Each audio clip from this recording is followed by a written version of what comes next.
Namun karena Guts belum diberkati hukum takdir, hal semacam itu tidak akan terjadi dan ngesumon para pemergadhen. Behelit menjerit membuka portal dimensi astral. 5 iblis bangke penguasa kegelapan yaitu para pemergadhen memperlihatkan diri mereka. Nah, orang-orang di sana terlihat heran dengan penampakan tersebut cuy. Namun bangke alangkah bangke si Femto bangke menggunakan teknik Shinra Tensei untuk memblokir Guts sampai mental. Di sisi lain, Guts yang ternyata masih hidup meminta Pak untuk menyembuhkan jarinya agar Guts bisa mengangkat pedang Dragon Slayer lagi.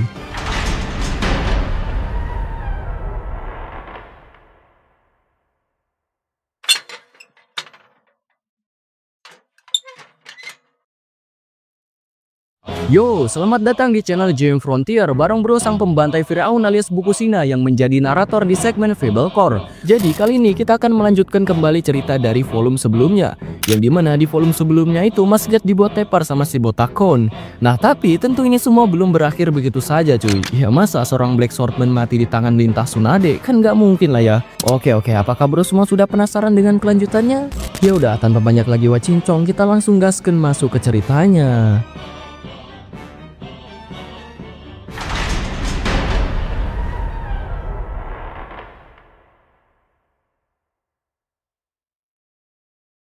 Setelah Guts diserang bertubi-tubi di Smackdown sana sini sama Kon, tampak tubuh Guts udah bonyok mampus cuy. Pak yang gelisah meminta Guts untuk bangkit kembali. Ia gak percaya sosok Guts si manusia kepala baja akan mati begitu saja. Nah di sini Kon bilang kalau Guts itu rapuh, ia sudah mencapai batas tubuh manusianya. Namun Pak yang merasa kata-kata Kon ini kurang ajar bilang bahwasanya Kon lah yang rapuh. Dahulu saja ia juga dimanfaatkan oleh manusia seperti Guts. Bahkan setelah kematian istrinya, Kon malah semena-mena menggunakan otoritasnya sendiri untuk melarikan diri dari kenyataan sakit hatinya. Kalaupun ada manusia rapuh, itu adalah Kon sendiri. Kawannya mengira bahwa kecerdasan Pak ini sama halnya dengan burung atau tupai memaklumi omong kosongnya dan membiarkan Pak hidup. Namun karena Pak yang tiba-tiba hendak membawa kabur Behelit dari kantong Guts, seketika itu juga si botak Kon marah wak. Melihat pergerakan Kon yang lambat membuat Pak bisa menggocek lalu membawa Behelit terbang. Kon yang gedek karena Behelit yang hendak dicuri langsung mengambil batu dan melemparkannya pada Pak. Nah ketika Kon akan membejek Pak, tiba-tiba saja si gadis cantik Minak Jingo alias Teresia datang cuy. Di sini Teresia hendak menolong Pak, namun ketika melihat sosok makhluk jadi-jadian yang ternyata adalah papahnya, seketika Teresia pun ketakutan dan langsung kabur bersembunyi ke tiang. Setelah menyaksikan ekspresi anaknya yang seperti itu, sang Kon sedih malu. Namun seketika modnya ini berubah cuy. Ia langsung dengan angry melotot pada Pak dan bersiap menerkamnya. Pak yang melihat wajah Kon mirip juri kolong jembatan membuat Pak diam terpaku. Bahkan saat ia akan diterkam, tubuhnya itu gak bisa gerak sama sekali. Nah tapi di saat nyawa Pak ini di ujung rambut, 3 bilah pisau tiba-tiba menerjam muka jelek si Kon. Tentu saja serangan dadakan ini berasal dari Guts yang sudah bangkit kembali. Bisa kalian lihat keadaan fisik Guts yang bonyok mampus masih dengan gagah berani menantang Kon untuk duel. Pak yang melihat Guts masih hidup auto nangis bahagia cuy. Dari awal Pak yakin kalau Guts itu belum akan mati karena Pak tahu kalau Guts adalah pendekar pedang ireng. Setelah itu Guts menyuruh Pak untuk menyingkir karena ia akan mulai gelut kembali. Nah di sini Pak meminta Guts agar jangan gegabah atau nanti Guts akan mokat. Namun siapa peduli ketika sang Black Swordman bertindak, nggak akan ada satupun makhluk yang bisa menghentikannya. Saat berhadapan dengan Kon, Guts bilang tidak ada masalah sama sekali, hanya 2 atau 3 tulang patah. Kalau Kon ingin Guts mati, maka ia harus menemukan tengkorak atau menusuk hatinya. Namun Guts merasa kalau Kon ini nggak akan bisa melakukan itu semua karena dia sendiri lambat bagaikan siput Amazon. Kon yang merasa diejek auto ngamuk menyerang Guts. Nah tapi entah gimana konsepnya, Mas Guts justru malah ngasih badan ketika diserang sama Kon. Dan karena serangan ini Guts terpental ke tiang sampai muntah darah cuy. Melihat Guts yang bonyok, Pak bilang kalau dia akan mati. Nah saat si Kon akan menyerang kembali, Guts dengan tiba-tiba menarik Teresia yang bersembunyi di balik tiang. Melihat anaknya itu, Kon langsung menghentikan serangannya. Nah di saat Kon lagi pelongo-pelongo, Guts tanpa banyak lagi nunggu langsung menembakkan meriam dari tangan besi. Setelah menerima tembakan meriam, Kon auto oleng. Alamak panggil bombe. Di saat itu juga Guts memanfaatkan situasi untuk mengambil pedang Dragon Slayer. Namun alangkah bangke jari jemarinya ini justru malah dark system cuy. Melihat jarinya nggak bisa diandalkan, Guts dengan gelo mengangkat pedang Dragon Slayer menggunakan gigi. Dan sering pala si Kon pun terbelah cok. Bayangin loh bro, pedang pembunuh naga yang punya bobot ratusan kilogram diangkat pakai gigi. Kalau bro yang angkat auto rontok sih. Nah sesudah melihat momen epic tadi, Pak baru sadar kalau ternyata Guts telah memperhitungkan semuanya dari awal. Bukan karena dia bego ngasih badan atau gimana, tapi buat ngatur strategi ngalahin Kon dengan jadiin anaknya sebagai sandera. WKWK ternyata Mas Guts pintar juga. Lalu setelah itu Guts menghampiri kepala jadi-jadian Kon.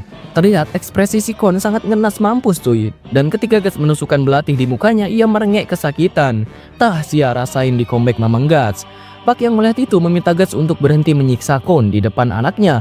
Guts yang merasa kata-kata Pak ini naif bilang, "Kemer, jika kau menghalangi aku akan membunuhmu." Lalu setelah itu Guts mengangkat kepala Kon dan memperlihatkannya pada Teresia. Terlihat di sini ekspresi si Kon seperti malu-malu anjing cuy. Lalu tiba-tiba saja Mas Guts kesetanan nusuk-nusukin muka Kon dengan brutalnya. "Lihatlah baik-baik pada tubuh yang tidak bisa mati ini. Luar biasa, kau sangat-sangat manusia super. Kau sangat tidak mati benar." Nah, di saat tusukan yang terakhir Guts malah kepleset karena belatihnya patah cuy. Setelah kepleset, Mas Guts justru malah ketawa tiwi. Namun tiba-tiba saja benda keramat berbentuk telur berfitur wajah jelek yaitu Behelit berelobrasi setelah terkena darah Kon yang putus asa. Behelit menjerit membuka portal dimensi astral. Tampak di sini Pak keheranan dengan apa yang terjadi secara tiba-tiba. Nah, terlihat cap Brand of Sacrifice di leher Guts menyemburkan darah, bahkan Guts sendiri sudah lemas cuy. Dan damn, 5 iblis bangke penguasa kegelapan yaitu para member God Hand memperlihatkan diri mereka.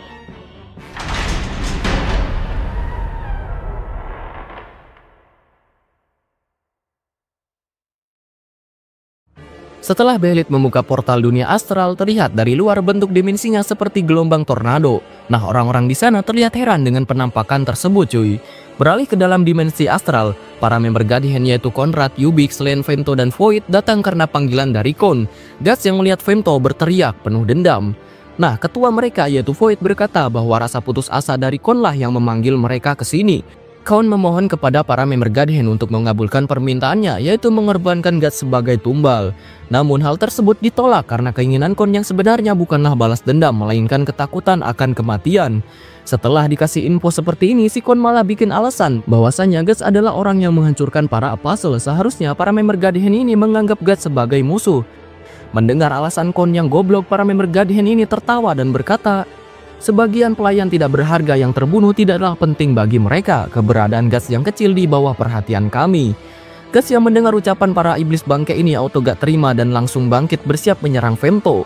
Namun tanda kutukan itu malah makin menjadi-jadi, bahkan rasa sakitnya seperti membunuh Wak. Tapi Guts di sini masih tetap maju sambil bilang, "Keberadaanku yang kecil, jangan buat aku tertawa. Kau yang berada di sini sekarang, berterima kasihlah pada keberadaanku yang kecil ini. Terima kasih karena diriku yang telah membantai tentara orang mati karena kau. Terima kasih pada diriku yang telah menggeliat di darahku sendiri. Kau berdiri sambil terbang seperti kau semacam makhluk saleh, Griffith."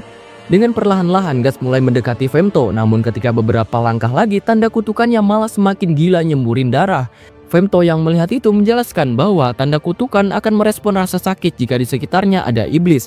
Akan semakin sakit lagi jika iblis itu semakin kuat, bahkan rasa sakitnya bisa saja membunuh.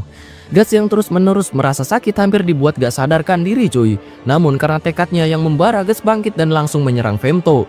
Namun bangke alangkah bangke si Femto bangke menggunakan teknik Shinra Tensei untuk memblokir Guts sampai mental. Nah, salah satu member God Hand yaitu Momis Len sangat birahi melihat tekad Guts ini. Bahkan di saat tubuhnya yang sudah mencapai batas, ia masih mampu mengayunkan pedangnya. Momis Len akan sangat suka jika Guts menjadi bagian dari mereka. Namun karena Guts belum diberkati hukum takdir, hal semacam itu tidak akan terjadi. Setelah menyaksikan drama ini, ketua guild yaitu Void menyuruh Kon untuk segera melakukan pengorbanan. Namun si Kon yang lagi-lagi tolol malah kekeh pengen ngorbanin Guts. Para member God Hand menjelaskan bahwa seorang yang telah dicap tidak bisa dijadikan tumbal untuk kedua kalinya. Apalagi Guts itu adalah musuh Kon, bukan orang yang berharga bagi Kon. Setelah dibacotin sama para member God Hand, Kon bertanya siapa yang harus ia korbankan. Femto pun menunjuk kepada anaknya Kon yaitu Teresia. Ya, siapa lagi yang mau dikorbankan kalau bukan Teresia? Nah, Kon di sini ragu untuk mengorbankan Teresia karena dia itu sangat sayang anaknya. Melihat Kon yang ragu-ragu, salah satu member God Hand yaitu Ubix si kecil bilang, "Kenapa tidak lakukan saja seperti sebelumnya, seperti saat Kon mengorbankan istrinya?" Lalu si kecil Ubix memperlihatkan masa lalu sang Kon. Dahulunya Kon adalah pemimpin sebuah benteng. Setiap hari ia memburu para sekte sesat. Bisa kalian lihat di sini, Kon bersama istri dan anaknya tampak hidup bahagia layaknya keluarga Brownies. Nah, pada suatu hari ketika sang Kon pulang dari pertempuran yang melelahkan 7 hari 7 malam gak tidur, Kon memutuskan untuk pulang ke pangkuan istrinya. Namun betapa syoknya Kon saat melihat istrinya bersama para sekte sesat walk the talk lagi asik pesta iclik cuy. Dasar istri dongo, suami berjuang mati-matian malah asik ngentot-ngentotan, goblok. Melihat kejadian itu, sang Kon auto murka tanpa banyak omong lagi langsung membantai semua sekte sesat We Walk the Talk. Dan ketika Kon akan membunuh istrinya, Kon malah gak tega, justru ia malah akan bundir cuy. Nah, di tengah rasa keputusasaannya ini, Behelit yang ia beli dari pedagang karavan sebelumnya aktif dan ngesumon para member Godhand. Karena rasa sakit hati yang gelo mampus, Kon memutuskan untuk membuat perjanjian dengan iblis dan mengorbankan istri dongonya. Setelah melihat masa lalu sang Kon yang menyedihkan ini, para member Godhand menyuruh Kon untuk segera mengorbankan Theresia. Di sisi lain, Guts yang ternyata masih hidup meminta Puck untuk menyembuhkan jarinya agar Guts bisa mengangkat pedang Dragon Slayer lagi.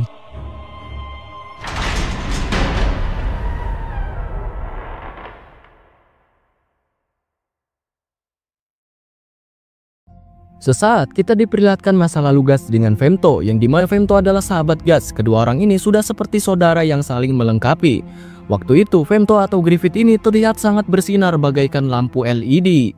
Kembali dengan situasi yang mencekam pantat, para member Godhand terus-terusan saja menggoda Kon untuk mengorbankan Theresia, maka kalau tidak ia akan berakhir di sini. Di sisi lain, Puck kebingungan mau nolongin Theresia atau nyembuhin Guts. Guts meyakinkan Puck sembuhkan tangannya dulu atau nanti akan terjadi sesuatu pada Theresia. Jika hal itu tidak mau terjadi, maka cepatlah sembuhkan. Kalian bisa lihat di sini tatapan Guts mengarah pada si Femto. Guts ngebatin, "Aku di bawah perhatianmu." Keberadaanku yang kecil ini di bawah perhatianmu, begitu ya. Kembali dengan Kon yang masih ragu-ragu untuk mengorbankan Theresia. Karena kelamaan, Femto pun memperlihatkan gambaran kecil dari neraka, yang dimana jika Kon mati sia-sia, maka jiwanya akan berada di gelombang itu selamanya. Seperti air terjatuh tidak akan jadi apa-apa selain menambahkan lautan dari kegelapan. Dan itulah takdir dari orang yang telah melakukan perjanjian dengan iblis. Kon di sini disuruh agar segera melakukannya hanya dengan satu kalimat, "Aku berkorban," maka semuanya akan selesai dan si anak akan menjadi milik iblis.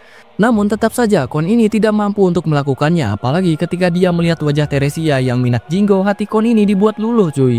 Nah, karena kelamaan apalagi para member Godhand ini ada kerjaan lain, ancaman takdir pun telah diputuskan.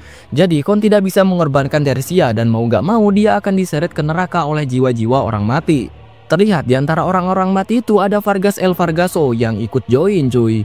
Haduh, orang tua ini di dunia menderita, di akhirat masuk neraka. Tapi kalau dipikir-pikir ancaman Vargas pada Kon sebelumnya itu benar kejadian cuy. Vargas bilang kalau Kon akan mati diseret ke neraka bersama jiwa-jiwa orang mati. Dan sekarang lihat, beneran kejadian kan. Theresia yang melihat papahnya ini digudur ke neraka auto nangis sejadi-jadinya cuy. Nah, bangkainya para jiwa-jiwa ini malah mau ngegondol Guts karena Guts memiliki tanda pengorbanan. Di saat akan diseret, Guts dengan cepat mengambil bubuk mesium untuk mengisi laras tangan besinya.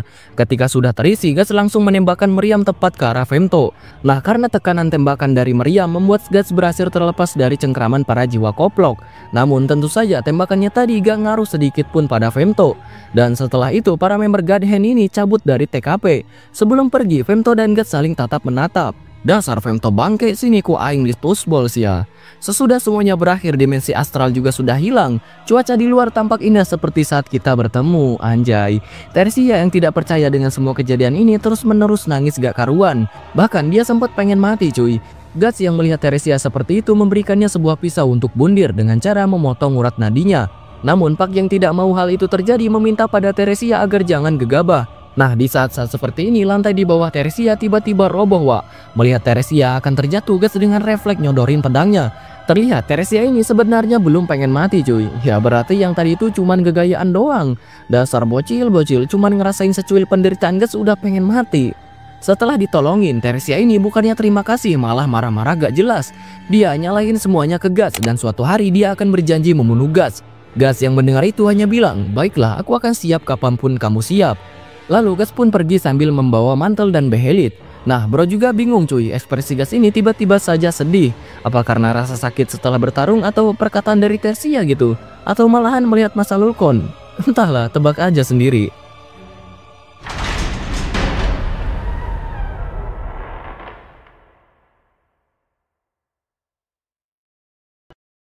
Arc The Black Swordsman yang menjadi prolog cerita Berserk berakhir di chapter H.0 atau chapter 0.08. Dan sekarang kita telah masuk ke cerita Arc The Golden Age di chapter I.0 atau chapter 0.09. Oke, chapter ini diawali dengan pemandangan mengerikan, banyak mayat yang tergantung di sebuah pohon. Dan di bawah mayat-mayat itu ada bayi yang tergeletak dipenuhi dengan wabah dan penyakit. Terlihat ada sekelompok tentara bayaran yang dipimpin oleh seorang pria bernama Gambino. Para tentara bayaran ini berhenti sesaat melihat kengerian yang terjadi. Namun tiba-tiba istri dari Gambino bernama Sisu keluar untuk menghampiri bayi itu lalu memeluknya. Gambino menyuruh Sisu agar melepaskan bayi itu karena dia sendiri sudah mati. Namun tak lama kemudian bayi yang dikira sudah mati ini ternyata masih hidup cuy. Di bawah tubuh ibunya yang sudah mati, bayi itu membuat tangisan kelahiran dibuai dengan lumpur yang bercampur darah dan ari-ari. Melihat bayi itu masih hidup, Sisu langsung membawanya, memeluknya dengan penuh kasih sayang. Gambino yang melihatnya tidak keberatan, lagi pula tak lama lagi bayi itu pasti akan mati. Nah, di sini salah satu temannya Gambino berkata bahwa ini adalah pertanda buruk bagi Gambino, sebuah pertanda buruk. Halah siamang, itu mah tayuyul, maksud aing tahayul. 3 tahun kemudian, bayi yang dirawat oleh Sisu kini telah berumur 3 tahun. Ia diberi nama Guts yang artinya nyali atau keberanian cuy. Terlihat Sisu mengalami sakit parah karena terkena wabah penyakit. Di akhir hidupnya, Sisu menggenggam tangan Guts untuk terakhir kali sebelum ia mati terjangkit virus lonte haram. 3 tahun berlalu, Guts yang berumur masih 6 tahun sudah berpartisipasi dalam sebuah medan pertempuran, Wak. Nah, di sini Guts bertugas menjadi si tukang nyodor-nyodorin senjata. Namun karena Guts ini pelonga-pelonga membuat ayahnya angkatnya yaitu Gambino kesal lalu nyodok muka Guts sampai giginya rontok. Setelah bertempur, Guts berlatih pedang bersama Gambino. Tampak si Gambino ini udah kayak gelut sama orang dewasa aja cuy. Pokoknya kayak nggak ada rasa kasihan sama sekali gitu. Nah, alih-alih pakai pedang yang setara sama ukuran tubuhnya, Guts justru malah pakai pedang segede gaban, Wak. Terlihat Guts mencoba menyerang Gambino, namun goblok si om ini dengan tega menyayat tubuh Guts berkali-kali tanpa rasa bersalah. Karena terus-terusan dibully, Guts muak lalu membalas serangan si Gambino ini. Nah, di serangan yang kali ini Guts berhasil melukai pipi Gambino, tapi alih-alih Gambino ini bangga karena Guts sudah mengasah kemampuannya, justru ia malah nonjok Guts sampai mimisan, cuy. Dasar bapak koplok sudah tua tetap masih goblok. Setelah melihat tingkah laku biadab Gambino ini, salah satu temannya bilang kalau ini terlalu berlebihan. Sadar woi, ini cuman bocah anjing. Ketika malam sudah poek, Guts yang lemas setelah disiksa tanpa ampun sama Gambino merasa kesakitan dengan luka-lukanya. Sangat sakit dan panas, apalagi Guts sulit untuk bernafas. Di tengah rasa kesakitannya ini ada 2 orang tentara bayaran yang malah sedang ngegibahin Guts. Mereka bilang bahwa Guts itu dilahirkan dari mayat. Tentunya hal ini adalah sebuah pertanda buruk bagi mereka. Dan mereka juga yakin kalau penyebab kematian Sisu adalah karena keberadaan Guts. Guts yang mendengar bacotan itu hanya bisa diam terpaku lalu mengambil pedangnya untuk dijadikan sebagai guling. Sangat ngenas aing mah. Di pagi harinya, Guts tampak sedang berlatih mengayunkan pedang tanpa henti sampai ratusan ayunan, bahkan tangannya sendiri udah berdarah-darah cuy. Di sini Guts merasa ketika ia mengayunkan sebuah pedang maka ia tidak perlu memikirkan apapun. Tak lama kemudian si koplok Gambino datang menghampiri Guts. Di sini ia memberikan obat gosok pijat hot atau GPU agar luka-luka Guts bisa cepat sembuh, Wak. Setelah diberi obat gosok GPU, Guts berterima kasih kepada Gambino sambil malu-malu cuy. Guts yang tak pernah merasakan perhatian ini sebelumnya auto keheranan lah. Namun Guts merasa kalau perhatiannya ini mungkin hanya untuk meredakan rasa bersalah dalam diri Gambino.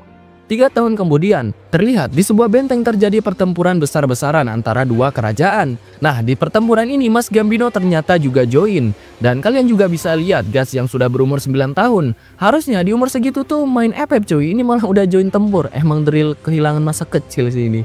Gambino bilang ke Guts bahwa ini adalah pertempuran pertamanya, jadi ia harus bekerja dengan keras. Lalu setelah itu pertempuran pun kembali berlanjut. Guts berhadapan dengan orang dewasa berbaok. Di sini Guts lumayan kesulitan, bahkan ia hampir modar ditusuk di bagian kepala. Tapi untung saja Guts berhasil membunuhnya dengan teknik hoki.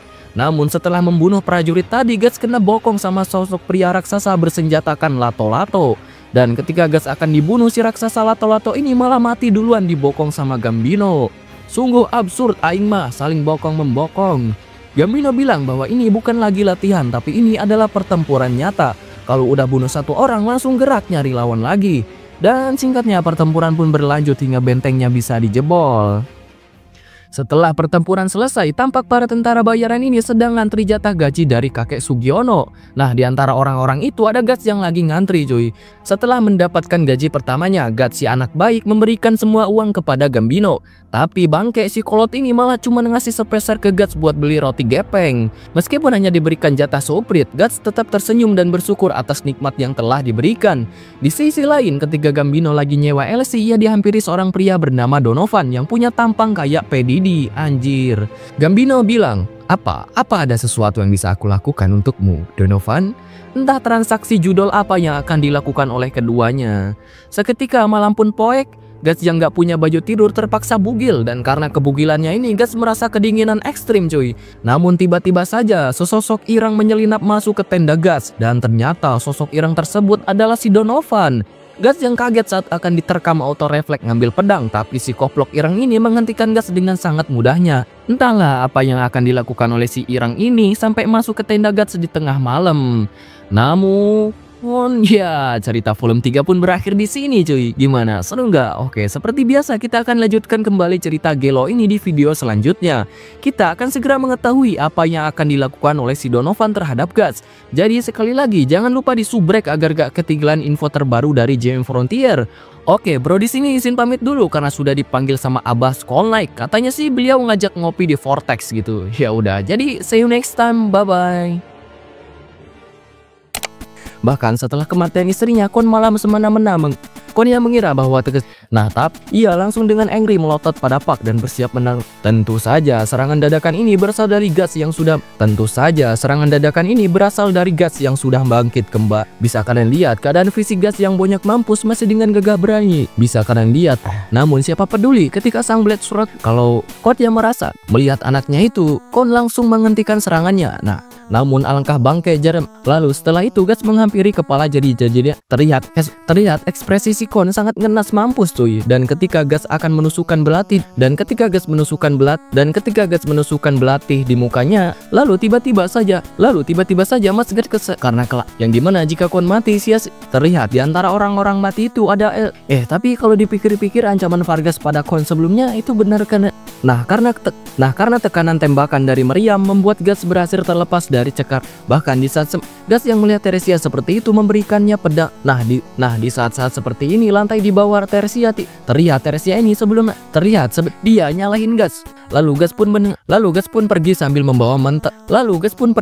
membawa mantel dan behelit. Bro juga bingung ekspresi Gas ini tiba-tiba saja. Lalu Gas pun pergi sambil setelah behelit membuka portal dunia astral terlihat dari Kon dengan beberapa Gas yang terus memislen sangat setelah menyaksikan drama. Namun si Kon apalagi kok bukan orang yang berharga. Femto pun menunjuk kepada anaknya, kenapa tidak lakukan seperti Kon di sini ragu untuk mengerebak Dan ketika Kon akan membunuh istrinya, Kon malah gak tega. Karena sakit hatinya yang gelo mampus, Kon memutuskan untuk membuat perjanjian dengan iblis dan mengorbankan istri dongonya. Dan ketika melihat Kon yang ragu-ragu apalagi Gas itu adalah musuh Kon, bukan orang yang berharga. Dasar Femto bangke sini ku aing disposable sia.